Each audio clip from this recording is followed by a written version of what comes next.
Good afternoon and welcome to sunny Lancashire, and thanks to ICS Accounting for the sponsorship today.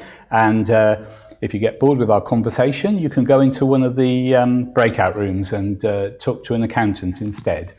So I'd like to introduce the panellists today. I'm Councillor Kevin Freer and I'm Deputy Leader of Lancaster City Council.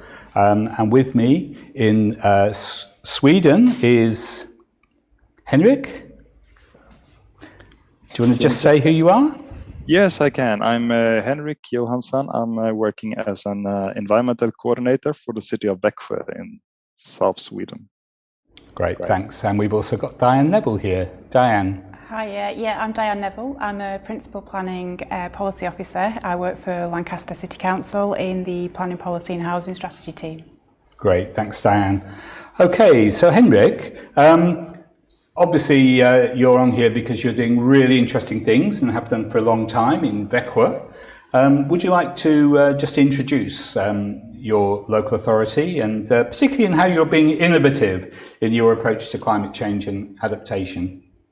Yeah, Vaxjo is a city of about almost 100,000 inhabitants, and we are in the middle of the forest. So of course, forest is of vital importance for us, for our works when it comes to climate mitigation.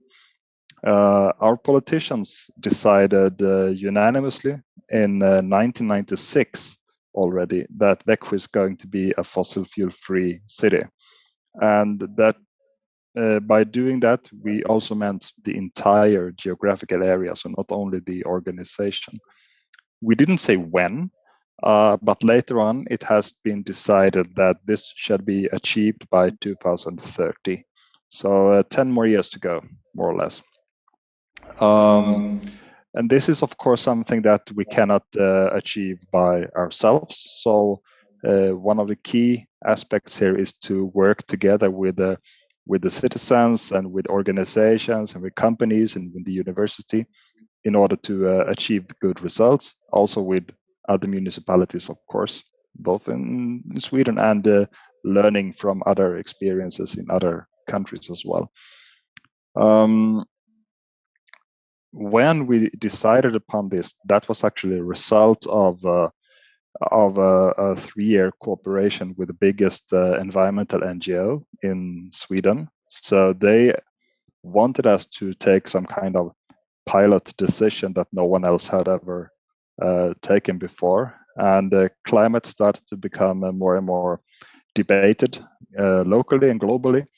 And we said, okay, we cannot continue using fossil fuels anymore. It's not possible or sustainable, so we have to stop. And we continued the work that we started already in 1980 because we have a power plant that produces heat and power for the entire city, or power for almost like 1/3 of the power use, but heat for all the city. And until 1979, that was only using oil. Now, from last year, it's totally using only biomass and biological oil. So it's totally renewable. So that's the end of a long travel or journey, so to say.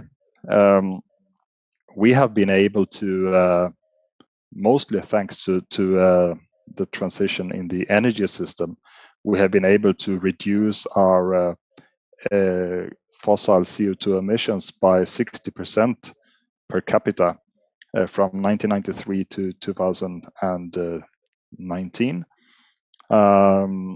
It will be even more when I sum up the results of 2020, down to 65% at least, I would say. And on total emissions, it's almost 50%. When we are at the level of like 1.7 tons per capita right now, but we're not happy with that. We will continue, of course. Transport sector is our biggest challenge, but we try to find solutions also there. while working with the city planning to make sure that we have the possibilities to find more ways and make it easier for cyclists and pedestrians, and also for using electric cars. Our bus fleet is totally using renewable fuels, especially from biogas that we produce from our organic household waste. So we produce our own local fuel.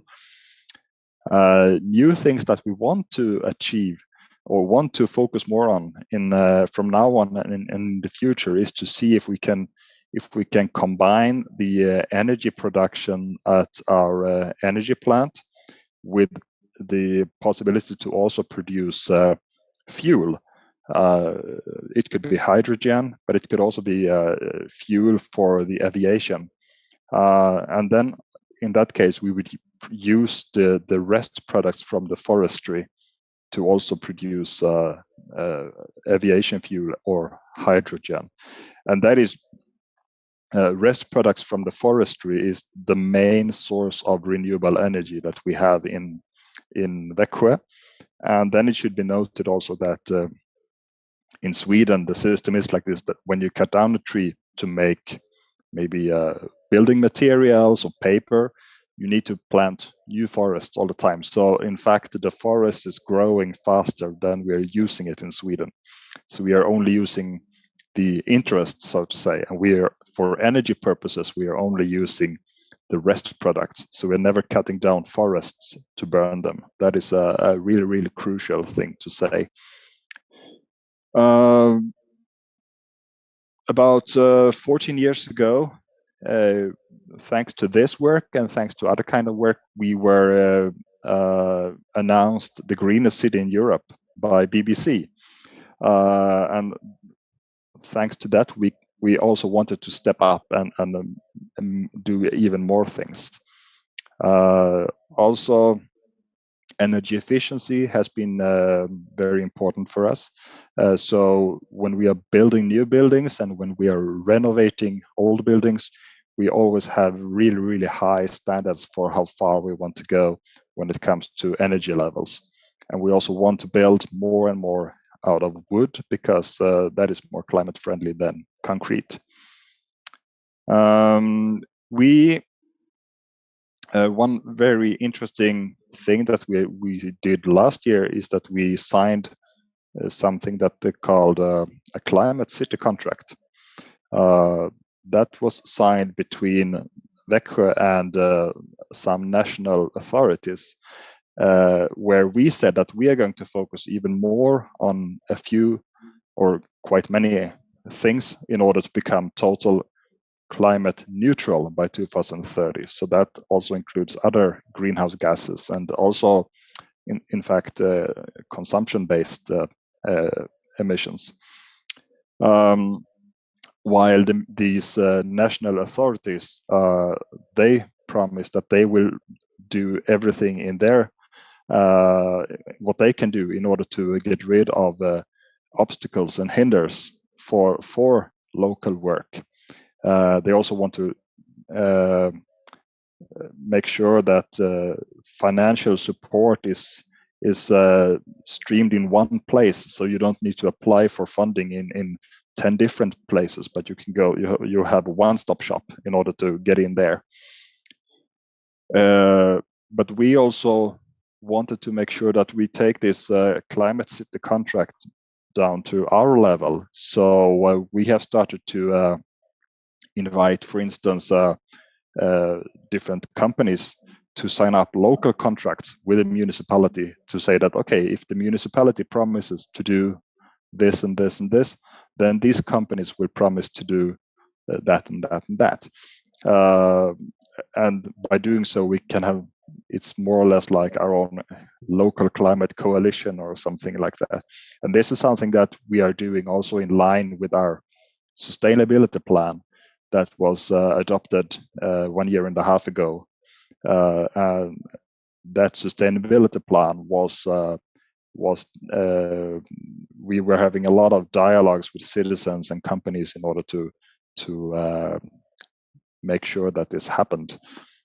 So we are all on the same track now. Maybe I should stop there, because I guess there will be some kind of questions and discussions and so on later on, because I could speak about this for a long time, but maybe someone else wants to speak as well. That's great, Henrik, and you know what you're doing is of interest to us all. I do have one question for you though, and that is, given that you're surrounded by forest and that obviously there's lots of trees in Sweden, could every city in Sweden do the same as you and get to carbon neutral, or can you only do what you're doing because you're surrounded by so many trees? Actually, many cities already do this.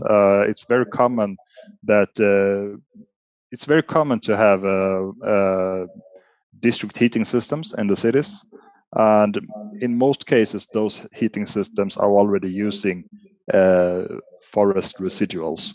But of course, if we also want to increase the electrification of the transport system, more climate neutral electrified industries, and at the same time work with more wood for construction materials, and use the forest for instead of fossil components instead of like in plastics or chemicals or so on. There will be a bigger fight over the resources, so we need to use them efficiently as well. So even if we are using renewable energy from the forestry, we need to use it very efficiently. That is one thing. So we need to combine this also with the use of solar and wind and so on. But so far, it is no direct problem. Okay, that's brilliant. So I'm just going to go over to Diane now, Diane Neville from Lancaster. So Diane, what are Lancaster doing? Obviously, they've got a bit of a few years on us, haven't they? Just somewhat, yes. So, as you know, Lancaster City Council declared a climate emergency at the end of January 2019. There's various things going on within the council. One of the things that I've got responsibility for is leading a review of the local plan. So we adopted the local plan in July 2020. Now, the local plan is basically a document which sets out all the planning policies for the district. So any application would be determined against those. Because of the climate emergency declaration, there was a feeling that we should kind of immediately review some policies within the local plan. So we're doing what's called a partial review of that. So we're just taking some of the policies and looking if there's any ways we can just kind of update them slightly and just put climate change really at the heart of the local plan. So we're kind of working on that at the moment. We have done some kind of public consultation just to see what residents and key stakeholders believe we should be focusing on. We are kind of getting to the draft stage of that now with some policies working things up, and I think when things go public in a few weeks, people will see that they're pretty ambitious, to be honest. We've had a lot of calls from other authorities and even residents from other parts of the country saying, one in particular I do recall saying, I wish I was in Lancaster because of what you're doing. You know, you really are putting kind of environmental issues and climate change at the heart of things. And I think, you know, we're obviously some way behind Henrik and what he's doing, but I think we really are trying to kind of grasp the issue and do all that we can really. We believe that we're the first and only in the country, in the UK, to actually be doing this partial review that just is purely focusing on climate change. So, you know, we think it's quite a substantial piece of work that we're doing. Okay, I'm going to ask Henrik actually. In Britain at the moment, as a local authority, we can't tell developers to build to a really high environmental standard. Do you have the same problem there in Sweden? Some extent. A few years ago, we had very high ambitious plans in Vaxjo, and told them that if you want to build on this land that we as a municipality are selling to you, then you must achieve those specific levels of energy use. And that was okay, because that was a good way for companies and so on to feel that they could contribute to a sustainable energy system. But the national government stated that it will be a difficulty for the building companies if all different municipalities will have their own rules on what is the maximum energy level to use or to achieve. So they said that it's not okay to demand that you have buildings that go further than the national building codes, than the national requirements. However, we wanted to try to do something about this anyway. So instead, we had dialogues with the building companies saying that, okay, this is our goals and targets in Vaxjo. We want to have as an efficient energy use as possible. We want to be climate neutral, and we now want to build this specific area as sustainable as possible. If you as a building company would build here, how would you do then? So we didn't require them to reach a specific level, but instead they started to come up with solutions that were even further than the previous requirements that we had. So this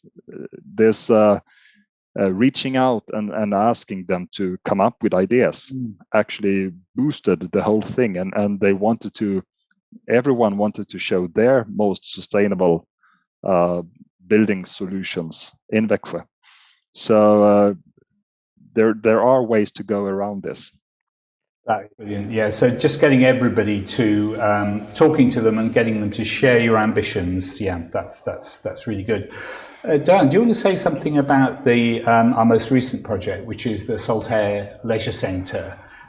Because we just got rather a lot of money for that, didn't we? We did, yeah, over 6 million, I believe, for that. We're looking to basically decarbonise the leisure centre here in Lancaster. Massive project, one of the first in the country to do it. It's going to be carbon neutral by, I think, the end of September is the ambition. So really fast moving project.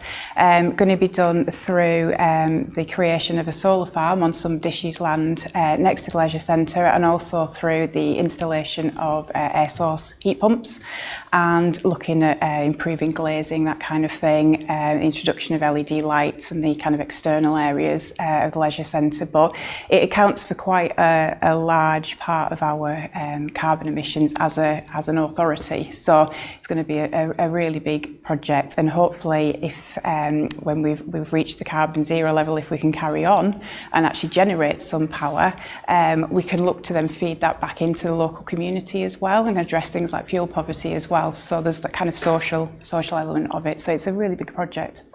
Yeah, no, thanks. And that's funded through government funding. It was interesting what you said, Henrik, about trying to change things so that you just have to go to one place for funding. Because at the moment, you have to have a local government officer who's really hot. Fortunately, we've got one here, to really be able to spot the funding opportunities and to get in there quick.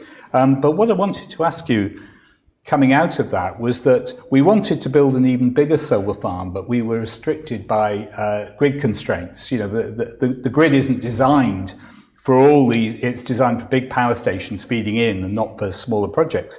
Do you have the same constraints where you are? I must say that I don't really know so much about that. But I mean, there are ways for I think that all people that are investing in solar panels and put them on the roofs, that means that they are really smaller than like a solar farm. They are also connecting their solar panels to the grid. So it's not only for the house. They can send it out to the grid and sell their electricity to the grid when they are not using it themselves, but they don't get so much paid for it, but it will still get on the grid. But exactly if there are any other problems related to this, I'm not sure. No, that's great. Thank you. So obviously, as the climate changes, there are going to be greater instances in the severity of extreme weather. What's the weather risk in your area, and what are the innovative ways that you're dealing with it? Yeah, in our area, it is mostly two things that will probably happen. It will get warmer and it will get wetter. And this area is already a quite rainy area. So there will be more precipitation, but maybe not in the right time over the year. So since it's also getting warmer, it means that we will have warmer winters, and the major part of this increased precipitation will come during winter. So instead of snow, we will have lots of rain, and then in summer times, it will probably be warmer and drier. So we will face problems with less groundwater, more droughts, heat waves that can be problems for people, older people and younger people. But also when it finally will rain during winter or during summer, there will be instead risks of floodings because there will be very intense rainfalls. So that is what we are facing. But that also means that we need to adapt the communities, of course, and we are already quite good at dealing with rainwater, and we have good stormwater systems. So we need to develop them even more. I think it will be even a bit more difficult to tackle the heat waves, actually. Okay, Diane, what about in Lancaster? We get rather a lot of rain as well, don't we? We do. I mean, it's probably the most significant kind of impact, I think, of climate change here. The flooding events that we've had people probably recall Storm Desmond back in December 2015, which was devastating, and then another significant flooding event in November 2017. It's going to continue. We need to do something about it. It's one of the things that we're looking at in detail as part of our plan policy review. We're going to make sure that development, where possible, goes in the right places, away from high risk areas, and introduce things like what we call a SUDS mitigation hierarchy. So that's a sustainable urban drainage system, and making sure that there's kind of the multifunctionality of those are kind of recognised as well. So that can be somewhere that stores floodwater, but also it can be an area for wildlife, improving biodiversity, areas for local residents to come and enjoy amenity space. I think that's something that's kind of gained quite a significant importance over the last 12 months, and that's the kind of thing that we're looking to do, make sure all these things link together whilst we're tackling the issue. We've had a couple of big projects there as well, haven't we? With we have a rather large river flowing through the city, so we've just completed a big project there, haven't we? With the flood wall along the river. We have. I don't have the facts and figures about that, but it's recently reopened. It's a flood defence scheme along the. I guess I know more about it than you because it closed our cycle path for a year. So we've only just managed to be able to cycle back into Lancaster again. But it's not just a climate emergency, but we're also facing an ecological and biodiversity emergency as well. So Henrik, what about that? What are you doing to give space for nature in your city? Well, it is actually also related to climate adaptation, because climate adaptation or climate changes will also change the possibilities for the ecosystems to actually be strong. and it can also change what kind of species will be dominant in the nature. And there will also always be a risk for some species that we don't want that to come here. But anyway, to face climate, to one thing to do in order to deal with climate adaptation is to actually make sure that you have lots of nature in the hard sealed areas, that you preserve the trees to give a cooling to the spaces. When we are exploiting new areas, we try to make sure that we save the nature in a good way. We're currently working in an EU finance project where we will find solutions and systems and routines for making sure that ecosystem services are there in the whole planning process, to make sure that whatever we build, whatever we plan to do, that we do it as so that the ecosystems will not be harmed as much, or even maybe benefit from the way that we're working. But the thing that we are dealing with, that we are thinking about the ecosystems all the way. We also see that preserving nature areas, because we have very close to the nature everywhere in the city, and preserving the nature is not only a thing about biodiversity. It's good for biodiversity, but it's also good for people's health, that you have close to the nature. And then, of course, we do these kind of projects to make sure that we don't cut all the lawns, all the parks that the municipality owns. We let the grass and the flowers grow, so it will be easier for insects and bees and so on to pollinate them, and making sure that we have a thriving system of insects and other animals, of course. That's great, Henrik, and thanks for making the connection with health as well, because obviously a lot of what we do to mitigate climate change and to increase biodiversity has health impacts, doesn't it? From the healthy being immersed in nature to obviously clean air and things like that, and warm homes. Diane, what are we doing in Lancaster that's similar to that? Yeah, so we've, Henrik just picked up on the kind of leaving the grass to grow. As a council, we've just introduced a grassland management strategy, which is how you cut the grass in certain areas. You might leave them to grow to ensure that you are getting the wildlife and the bees and the insects. We're not just cutting down those habitats. We're also producing what we call a green and blue infrastructure strategy. This is quite a significant piece of work, and we're making sure that we pull together all of the green areas, but also the blue, so the rivers, the canals, those kind of things. It's something that's not necessarily been given as much significance previously, so we're making sure that that's picked up on. And we're kind of looking at mapping all of these areas and looking to see what have we got, but what are the opportunity areas as well. And again, as I mentioned before, it's about multifunctionality. It's like these different areas serve so many different purposes.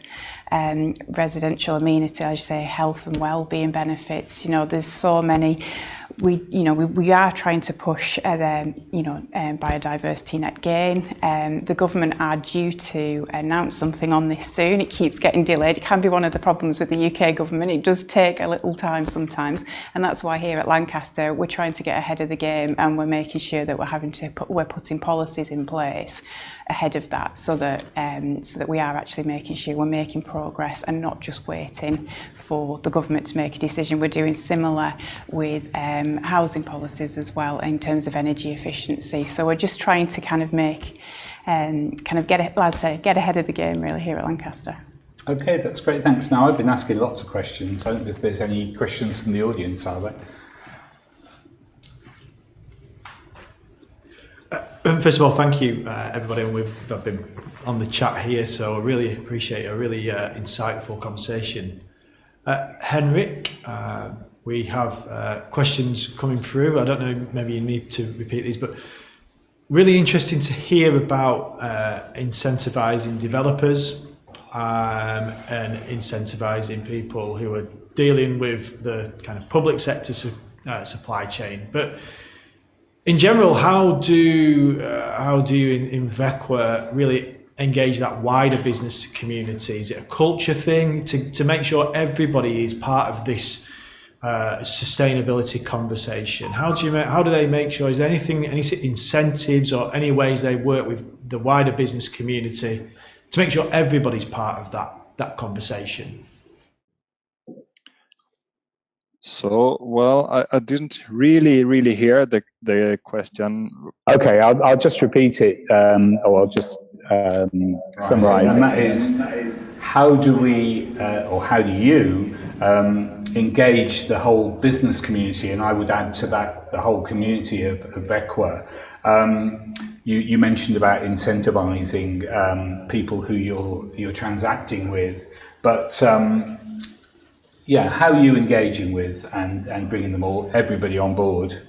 Yeah, that is actually a challenge, of course, because in a city with almost 100,000 inhabitants, it means that you need to almost communicate and have dialogues in 100,000 different ways, and that is impossible, of course. But our main thing is to make it as easy as possible for the citizens to live climate friendly.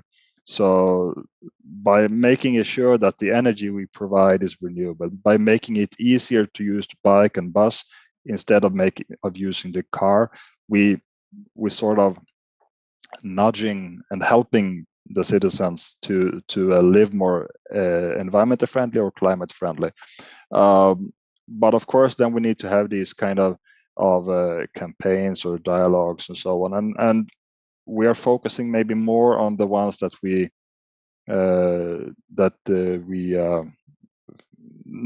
really want to do some changes, of course,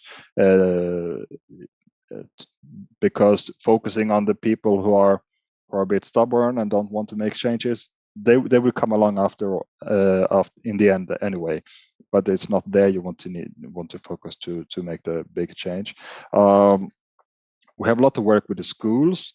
And by working with the schools, we reach the children, and by reaching the children, we also reach a lot of families, of course, and that is one way of reaching out to the whole community. We have a sustainability week every year where we have a lot of meetings with people to see what can we do together. And now, if we wouldn't have had a pandemic, we would already be in a full race of having lots of creative dialogues with the citizens, because as I mentioned, when we before we adopted our sustainability plan, we had lots of dialogues and meetings with citizens and businesses and organizations to understand what do they want us to do, or what can we do together, because this is not only the municipality's plan. And now we want to go back again to have these dialogues with the citizens and companies and organizations to see what can we do together. And we also will want to ask them, what do you want and need from the municipality in order to help you as a citizen or you as an organization to be able to live more environmentally friendly. But I would say, in general, when it comes to public participation and citizen involvement and so on, we could be much better. And I'm quite envious at you in Britain, because I feel that you have much more of that over there. Yeah, thanks, Rick. So here in Lancaster, we ran what we call the People's Jury, or they're often called citizens' juries or assemblies, where you get a random set of the population. So you're not dealing with those people who just want to change. You're taking a cross-section of everybody. And what you learn from that is how you're going to get the message across to everybody. And we had a number of dialogues over a year, both offline And then when the pandemic struck online, they talked to lots of experts, they had lots of very in-depth discussions, and they came up with a whole series of recommendations of what they wanted the council to do, what they wanted because we have a two-tier system here, so the county council as well as the city council, what they wanted other institutions to do. So we're working through those recommendations at the moment. And a few other councils, and in fact we had a national people's jury. And it's a really interesting, a really good process. And what's really encouraging about that is that when you give people time to deliberate on the subject, people are really interested. That we had people totally engaged throughout the whole process. And there's quite a lot of information about that on our website and on, in fact, there's just been a documentary published on television about the National Citizens' Assembly. So there's a lot of interest in that at the moment. Do we have any more questions? Hiya. I've got a question very much on a similar line, a bit closer to home. So it's really interesting hearing about the relationship that Hendrik is talking about between the public sector and businesses. And I'm just interested to know what work the council has done on mapping the influence that you have. So it's really interesting to hear about what the council is doing directly with your own assets, and then there's the kind of communications and the individual level stuff that Kevin you're talking about. But in terms of the that nice phrase, that sphere of influence that the council can have, and the mechanisms by which you can influence, how much mapping and thought are you giving to that? So the two that spring to mind for me are around planning and procurement, so your spend, because what you're actually doing is it's influencing change in behaviours through encouragement. It's a bit like carrot and stick, isn't it? And I think that the influence that the council can have to create that behavioural change within other organisations is very significant. So again, a slightly technical question, but it's like, how much are you looking about that extended impact and influence, as well as things like what you can actually tangibly do at Saltire? And is there learning to be had from what Hendrik's doing over in his patch, as to can we learn from each other? Yeah, no, that's great. And Henrik mentioned about the working with your supply chain, and there's a parallel process that a lot of councils are getting involved with in Britain, commonly known here as the Preston model or community wealth building, where you're, in addition to looking at the what are the carbon emissions and things like that, part of that is actually local procurement, because obviously the distance that products travel matters as well. So you're improving the local economy as well as dealing with climate and other issues. And we're well into that process here of exploring that. I will come to Henrik about that in a minute, but do you want to just say something about planning and how we're influencing there? Yeah, I mean, I suppose there's a few things we can do. Some things it's out of the scope of what we do. I mean, education is a big thing, where we do work very close with the university, and we work with colleges. We're trying to engage young people quite a lot as well, because what they say will ultimately, what we do now will affect them. We're looking at kind of green skills, those kind of things, trying to promote like modern methods of construction and making sure that there's actually the people out there in the local community that can take that forward, so that when we say this is what needs to happen, it can actually happen. So yeah, I mean, I won't go on too long about it, so Henrik can well, no, I just say, want to say though that I'll come on to Henrik and I'll come back to that. Henrik, your influence, you've already mentioned about your supply chain. You've also talked about your work with business. So have you actually mapped all of these connections so that you actually have a picture, if you like, of where your influence is? Well, not that we have mapped it in that way, but I would say that what the city is doing is of course of a quite big influence.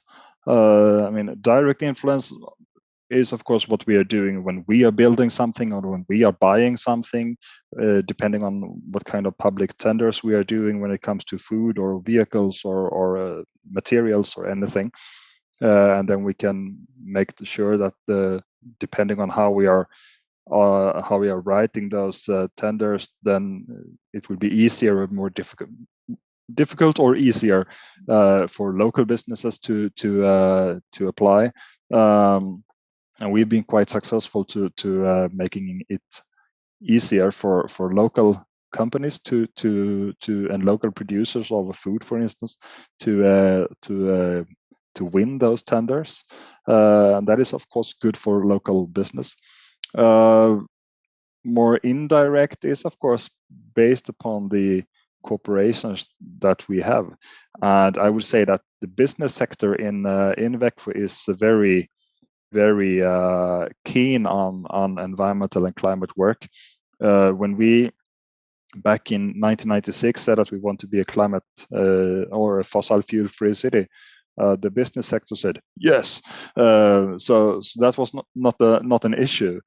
Also, the transport sector said yes. So they wanted to be a pilot city, and in most cases, I would say that the business sector in Vaxjo is like the engine that really wants more, and sometimes they think that the municipality is a bit lazy. So we have very good businesses here.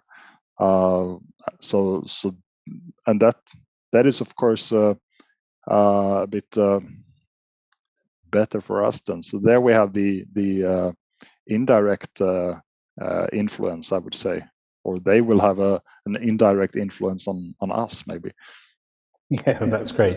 As far as mapping is concerned, by the way, we have some community connectors who we've taken on in the last year or two, and they're mapping all of the community resources. So we know where all the different types of community organisations are, and that's obviously a first step to then being able to create those networks and make those connections.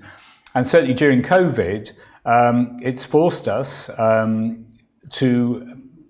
really get out there and support our communities through the pandemic. And that is a really good base then, because we've become a very much a trusted player in the community who's, everything from giving out grants to, arranging volunteers and things like that. So now we will hopefully be able to use that, the sort of capital that we've created, to then go on and talk about climate and other things like that. Have you had the same? Has the same thing happened there? Not really, but not that I can think of.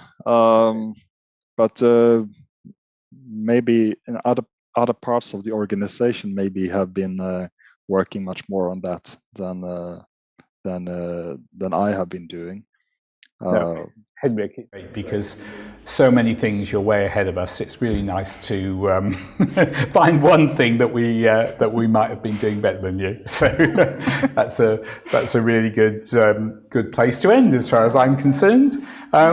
Thank you very much indeed, and I'm really looking forward when when restrictions are lifted to perhaps come over and visit you there and get a really good sense, come and see some of these things that you're doing. And you, of course, are very welcome to visit us as well.